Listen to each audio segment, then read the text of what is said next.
With the final ancient tablet in place, we make our way to Lanayru Desert.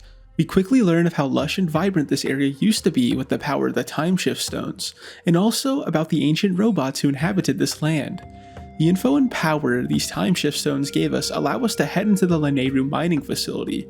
This dungeon, compared to many others, is very shifty, but still has some things you couldn't miss. As soon as we enter the dungeon, we come across a phenomenon that was even seen outside of the temple. It seems to be common for the robots to build many sarcophaguses for what we can only assume to be their fallen robot brethren. While this is sad, we can actually glean a lot about the passed on robots from what is left in their coffins. Usually what we find are from this list: small keys, green and blue rupees, and amber relics. These all might seem a little unrelated, but one thing they all share in common is their shiny appearance.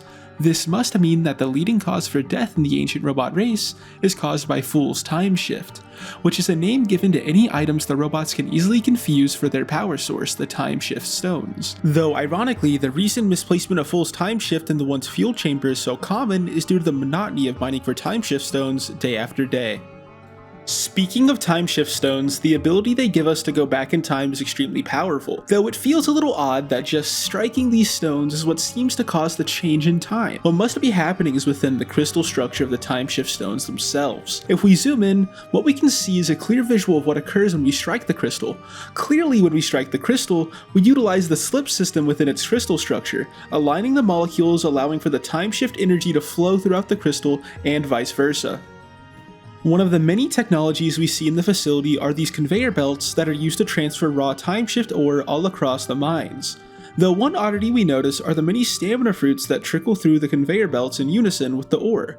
While it clearly would be known that these fruits would be commonly found alongside timeshift, the repercussions of having these inside your transport system wouldn't be known till now. From what we see in the future, we can assume the stamina fruits would slowly leak fruit juice all over the facility, leading to the sorry rusted state the mine is left in. While you would think the smell of rotting fruit juice would tip off that something is wrong, due to the robots not having smell receptors, this was never noticed. As we go deeper into the facility, we notice a bunch of hostile robots all across it. While some security would be understandable, we find Armos, Centrobes, and Beamos all defending this facility. The odd implication of having this type of security is that the Lanayru mining facility was constantly under attack. Why this is the case is obviously due to the power the time stones hold, but who exactly would have attacked the facility with so much success to require so much security being installed?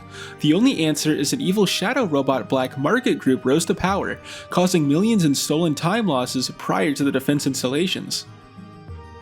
Froak? Moldarak is a really cool boss fight that integrates the main item of the dungeon, the Gust Bellows, in a really interesting manner. The Gust Bellows allows us to dig into the sand beneath our feet to uncover treasure and the path forward as we see in one of the other rooms, and more specifically for the boss, to uncovering burrowing Moldarak. Though no matter how interesting it is, we have to call out the elephant in the room. Skyward Sword HD released in 2021, and sadly we can see that Skyward Sword clearly took this mechanic from Luigi's Mansion 3's Desert Pyramid section, which came out in 2019. With the only difference being we vacuum up the sand instead of below it. Why Nintendo decided to copy from such a small indie game is crazy, but clearly it was malicious. And that is the end of this video. If you enjoyed, you know what to do.